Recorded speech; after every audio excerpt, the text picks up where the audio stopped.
Yeah, okay. And doing research, sometimes you can't get clinical tests because it's too expensive. Yeah. Well, then you're writing about methodologies, aren't you? You know, the methodology is not supporting your the conclusions. You're writing about ways and means by which you should make decisions about. So the methodology for coming to a health conclusion. Is that right? Yeah, they have to have validation, have to have all sorts of epidemiology idea. Yeah, yeah. Well, then, you know, your article is more, you know, is about methodologies, whereas most of the PhD students will have a methodology which is the way, the means by which they came to their conclusion. Right? And so, in that case, people are more interested in the conclusion, and if they're interested in the conclusion, they'll come back to the methodology. But the body of your argument is about whether you use this methodology or that methodology. Is that right? Yeah. So that's quite different to most people. So in which case then I would be talking about the choices you make as a methodology in your introduction. Saying this article will explore different methodologies and so on. Most articles will have a methodology, one. So your case would be different, I think. Which is it better to be, the first author, the second author, or a third author? First? The first author is, if you're writing an article with a colleague or two colleagues, the first author is the one who is expected to have done most of the work, done most of the intellectual input into the article, and is also the author by which the article is known. And so if you're number 2 or 3, sure, you're a co-author to the article, but in the literature, the first author will always be the indexed author. You can be the first author, but you may not be the corresponding author. So the corresponding author is the one which the journal corresponds with, and that can be different. So if you've got 2 or 3 authors, one of you can nominate as the corresponding author who does all the business end of, you know, getting the article submitted, getting the comments back, communicating with the editor. And so on. I've always talked about starting your career. When you submit your article, the editor will decide whether it's worthy of review. Not just because you submit an article doesn't mean it will be reviewed. But the editor will always review and decide whether it will be reviewed. And when it's reviewed, you'll get, that's peer review, blind or double blind. And the comments will come back to you and you will decide whether to do the revisions. It's not that often you'll get an article back, comments back without some revisions. You've got to do something. And if it is then accepted, the publisher will ask you to sign a copyright clearance, which is effectively saying, I am happy to give my intellectual property to that journal for my lifetime plus 80 years. Okay? That's revisions. The IP goes to the publisher, and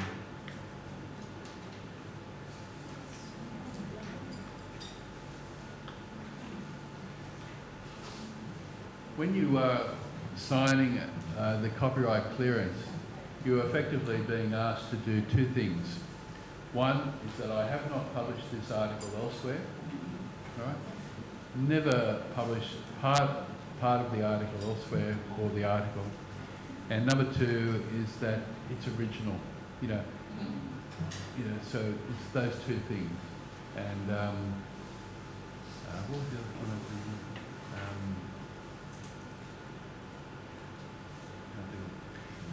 Having signed away your copyright or your IP you still retain moral rights to that work.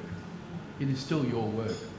And so nobody else, just because the publisher has got the ownership of that article effectively, they cannot change your article. You have the moral rights to that article.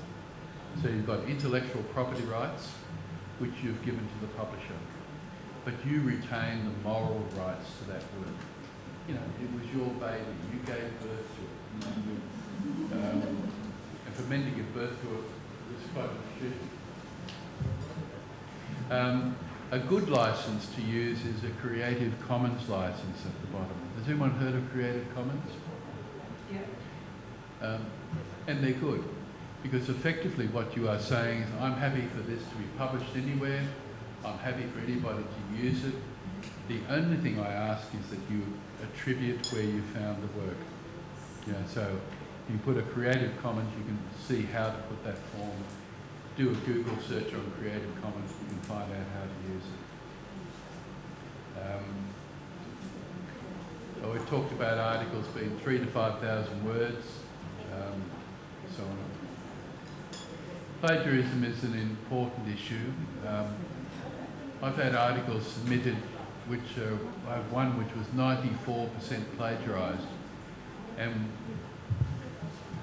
Emerald and most publishers now will check your article before it's reviewed and submit it to authenticate.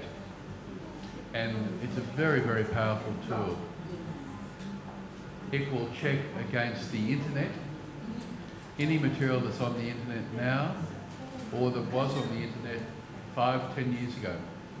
It will also check journal articles, books and everything, all automatically, all electronically.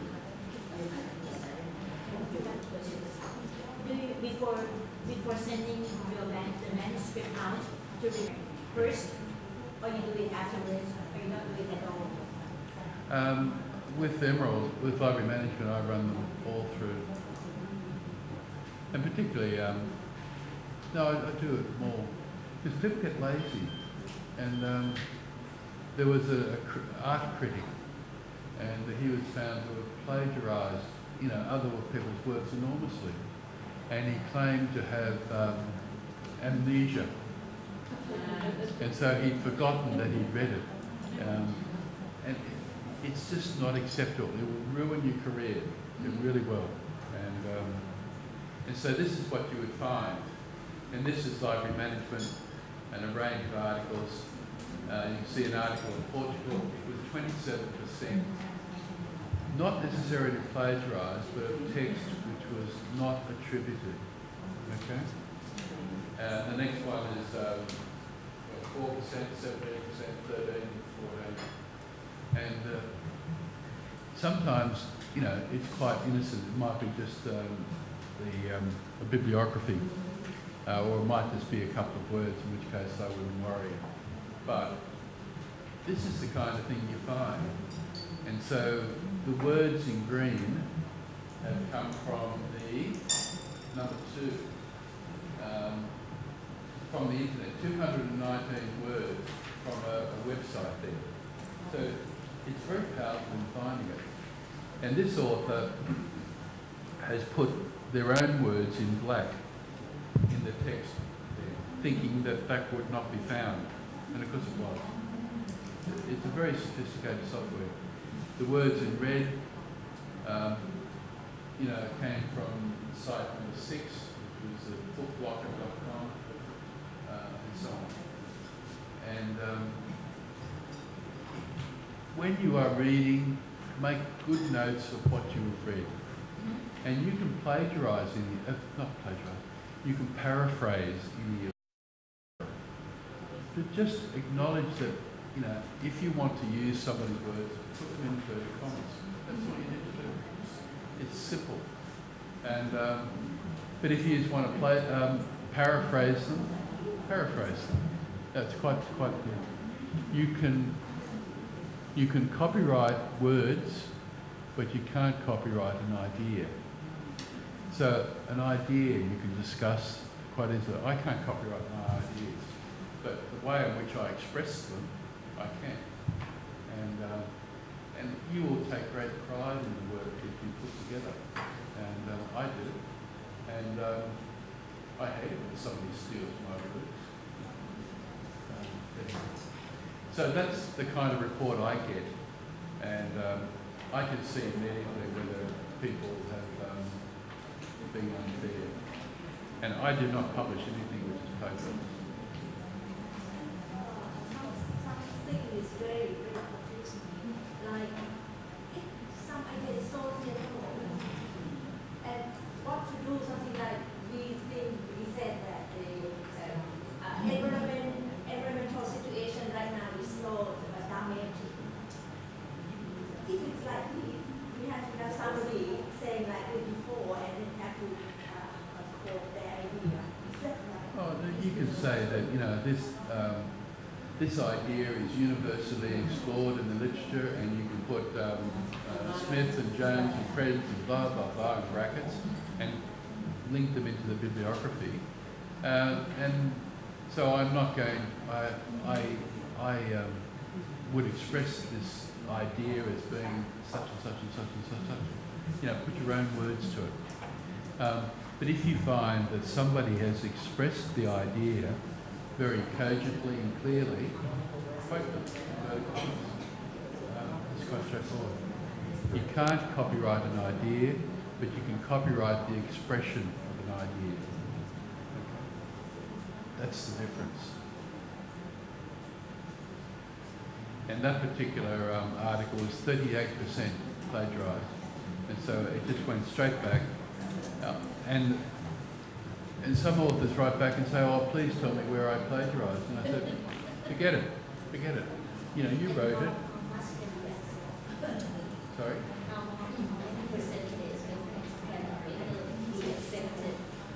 Oh, most of those you hear from again. And I don't care if it's good article. I'm not going to accept one with other people's work.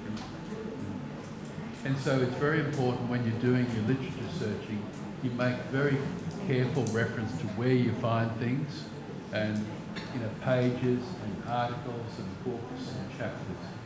Make very good notes. I've talked a little bit about open access.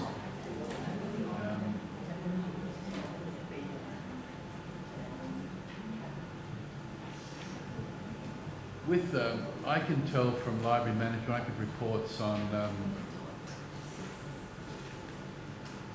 this is an idea of how many, in the current year, how many articles are being used from the current year as opposed from earlier years. And so you'll find there is a long tail. And so current authors, readers, the authors rather, sorry, they're quoting from a whole range of articles. And so the people who are reading the material out of library management are not just reading material from 2011, but they're reading it from 1993, 94, 95. So if you write good material, it's going to be quoted in the literature for a long time to come. And I can tell you that the top articles that are read and the top articles which have an impact every year. But I won't tell you. But I have that information available. This is an idea of how many downloads were from library management each year. So you can see that in 2011, it looks like being about 170, 180,000, and so on. You're in an international journal with library management, so you can see the range of countries that people are coming from to read it and download material.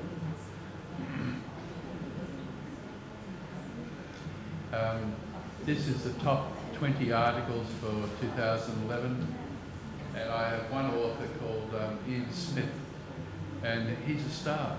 He really writes beautifully, he really writes well, and everybody likes reading what he writes about. So, your friend Choi is number 2 there. I've talked about library management in China, the launching of it. That was the book. writing a journal article is hard. Writing 4,000 words. Writing a book is brutally hard because you're writing 10 chapters which are all linked to each other. If you write 10 articles, they're usually on different topics. Writing a book is very, very hard, at least I found. So let me just finish by saying that possibilities abound, and do not dismiss the opportunities you get, because there are as many opportunities as there are flowers in that field. And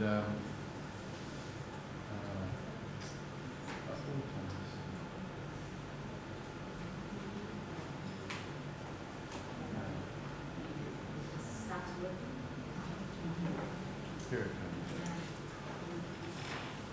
Good futures just do not happen, you have to make them happen. So I'd like to thank you very much, and I'm happy to take any questions or issues. Thank you. He is still concerned about the impact factor of the journal, and one thing I'm not sure that, but it's in terms of social science field and humanity science, we have different. This might be an argument about the impact factor comparing to the scientific side. So in the case that you have done something related to the communication, for example, library management, are there any concern in terms of the impact factor of the articles or the journal? And is it because in my feeling, in terms of social science and humanity science, it's not something that really new finding. Sometimes it's an argument about some kind of theoretical applications or case by case, but it doesn't mean it nothing I would say for the academic. It has something, but it might be different from the scientific side, that the finding is kind of create something new or have some kind of innovation. Sure. So. Can I give you two answers? Give you the official answer, and impact factors, come through ISI, the SCI and SSCI, etc. And they use the citation indexes as a measure of quality. In the UK and in Australia and in Hong Kong, they've used that. However, they started in the UK, then they went to Australia, and they went to Hong Kong. Now, if you look at the experience in the UK, they are moving away from that as a sole measure, because you can use ISI, all right, or you can use Web of Science, so you can get different measures of impact. Library management isn't in ISI. Periodically we submit it for measurement, as to whether they will include it. I do not have any idea. They never give us any feedback as to why library management is not in there, or what they would want to do to see it happen, to be in there. So I'm fairly sceptic. So that's my official answer. My own answer is that I don't think you can measure, the transmission and the importance of ideas in the way citation indexes do. You've probably heard of various authors who fix the results by getting, if I say to each of you to cite my article, that's what I become a very good author. So that it can be fixed in that regard, but it is a measure. If your government, your education authority says that citation indexes are important and are an important measure of the quality, then you'll find academics flocking to publish in journals which are measured in ISI. Yeah, that's my question. So that's a very... Not question to you, but my question to the government. But I can say, if you have a look at what's happening in the UK, they're moving away from it. In Australia, they set up a list of all the A journals and the B journals, C and D. And so you never wanted to publish in a C or D journal. It was always an A or B. But then the question is, who's put the standard of which one is A, B, or C, or D? Well, theoretically, it was democracy, and it was surveys of academics. The difficulty was in Australia that they only talked to academics for LIS to create the journals from the LIS in the A and Bs. They didn't talk to any university librarians or anything like that. And so the journal is very biased against journals which, well, they're biased against journals like library management, which deals with both sets of authors, academics and practitioners, and fairly successfully for a long period of time. But I recognise that as an academic, you've got to publish where you'll get the kudos, where you'll get the points, where you'll get the promotion. And so if your government say, the quality measurement is that, but in Australia they went to all the academics, they formed committees. Everyone has a committee, don't they? And so they had committees to decide who were the which A and B journals were there. I'm sceptical, but I recognise the realities of it all. We publish our paper into a very high journal, and then we also think that that paper is our baby, and so we just hand that paper into our faculty website, so anyone can come and access our paper on the website. Illegal. Yeah, I like to have. But, all right, you've got two versions. You've got a pre-published version and you've got a published version. So that is the published version. Full power. You can't put that on the website. You still have the moral rights, but you still get, that doesn't give you legal rights. All right? But you have got the legal right, mostly, to put the pre-published version. You would have submitted a manuscript in Word, right? That's the pre-published version, right? The pre-published one you can put on your website, right? You can say, I can say that I've written an article on scenario planning, and I put into the institutional repository of PolyU that Word version. And I can say that this was eventually published in Journal of Academic Librarianship. But then if you want the published version, which looks nice and neat, typeset and everything, that you would have to find through the library and through the various databases. But you can see exactly the same version, word for word for word, in the Word version on the institutional repository. So it's a difference between your published and your pre-published. Don't ever put your published version up on your website. Somebody can get quite nasty and say, do nasty things, sue you and all that kind of stuff. Yeah, but why would you want to put an abstract if you can put the pre-published version? If you go to your library, the library can publish all the pre-published stuff, and then effectively the library in its institutional repository has a bibliography of all the works of this school. And so why would you go to all the work of creating your own institutional repository when the library does it, with all due respect, better? I believe in libraries. I love libraries. But no, the library does that, and I think you ought to take advantage of it. It doesn't mean from your own website then you could have a URL referring to the library's institutional repository. Because some journal you can't access, you have to put money to get there. Yeah, so there are many, it's just a matter of being consistent. If the school says, I want all the publications, all the theses, all the pre-published versions together, get your library to do it. It's a good way to go. Then it's a bibliography of everything published.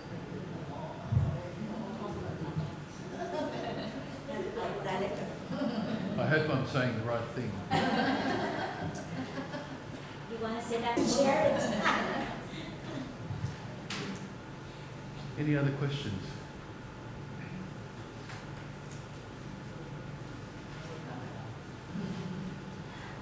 I think this is something that is difficult. So, can you tell a little bit about what you are doing in terms of information exponentials? A little bit about? I.e., your company. Oh, my company. Two organisations. I'm doing a consultancy with a major university library in Australia to run them through a methodology to come up with a new future for their library. But I work on the basis that each of us doesn't have one future, but we have many. And too often strategic planning says, you know, I'm going to get my jelly beans and I'm going to give them to this project or that one. And what I do is I try to go in and I try to get people to engage in identifying different futures in the future, 3 years' time, and then to use strategic planning to get there.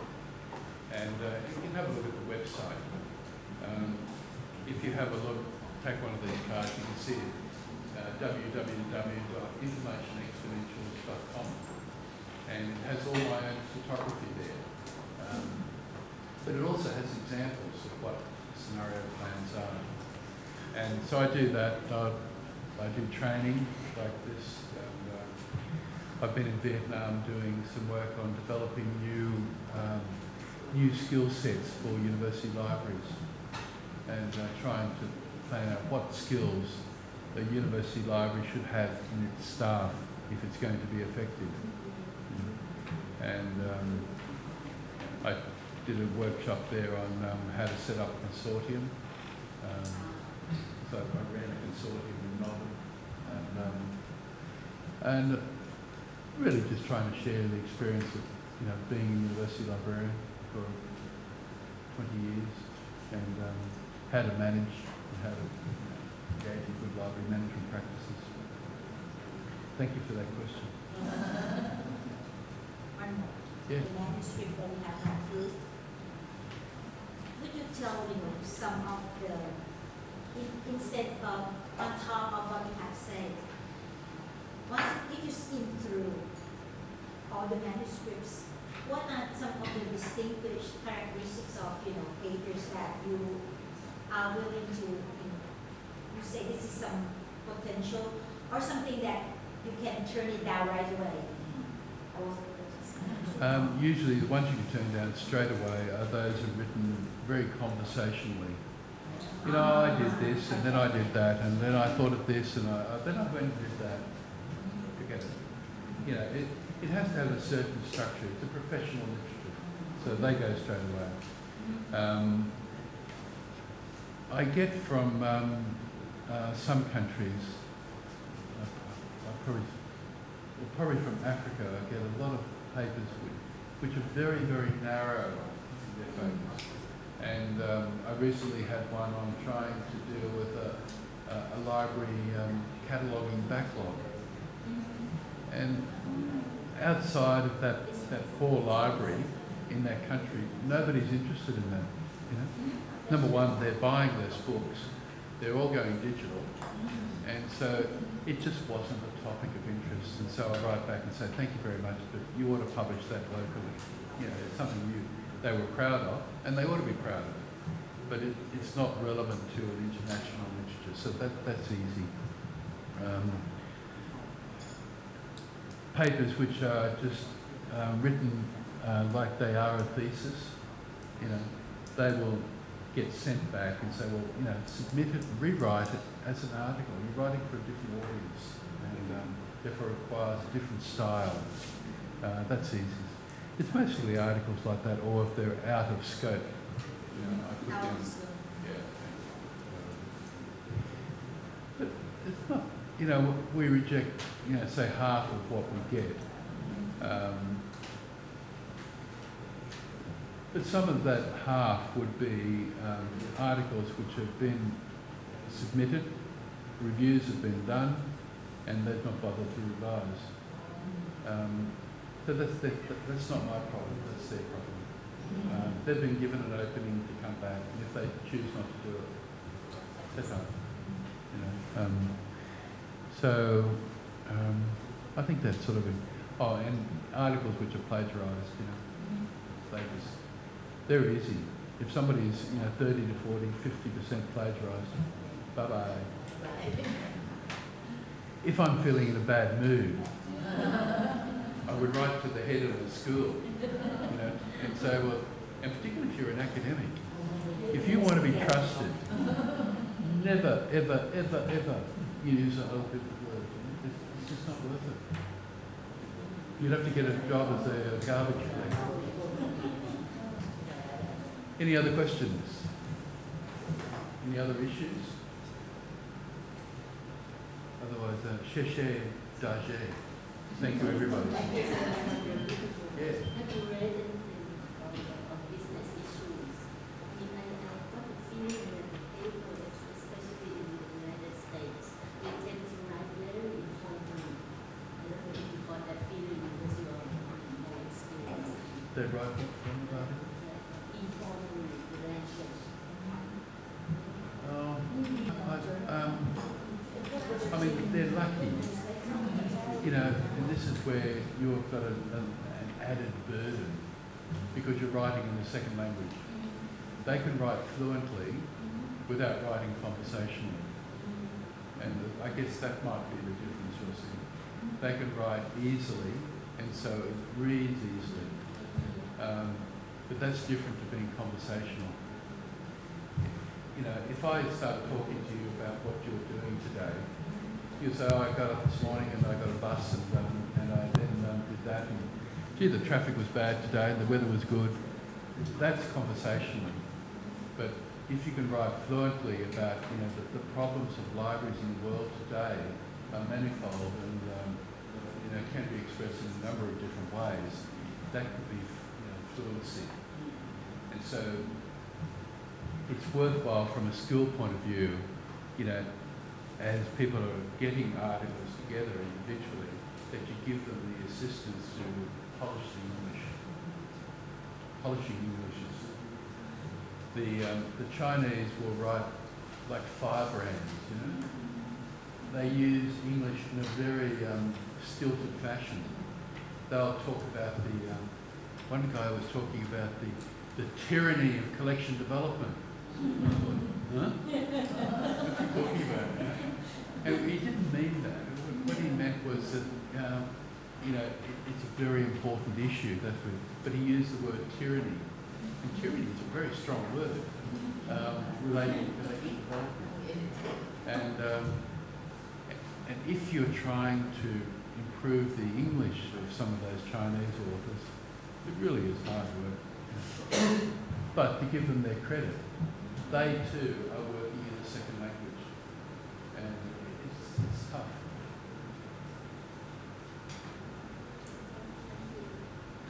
It's a pleasure. About some idea or process of publishing. Now, may I invite Mr. Prasad Chitrisin, the head of Information Science PhD student, say something to our guest speaker.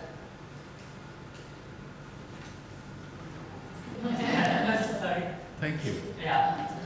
As one of the PhD students, Information Science program of Tayamarathia University, I would like to thank for presentation, knowledge sharing, and valuable guidance.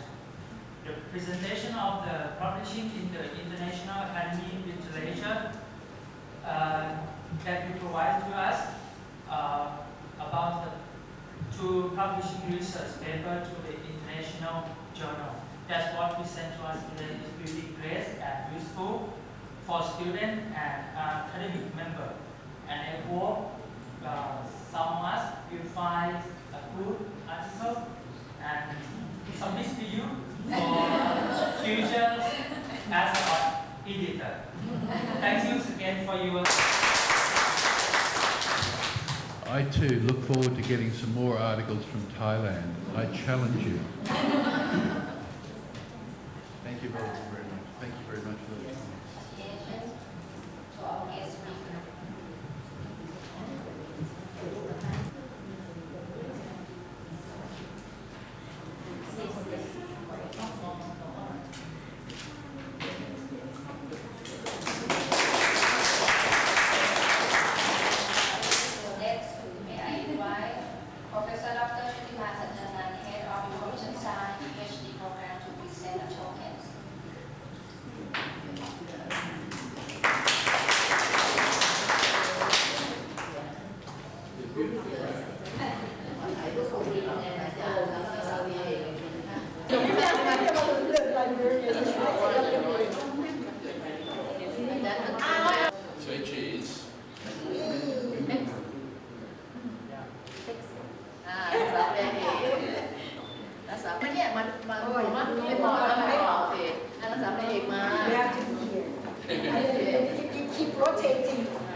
heard in the background, children were saying, do this, do that.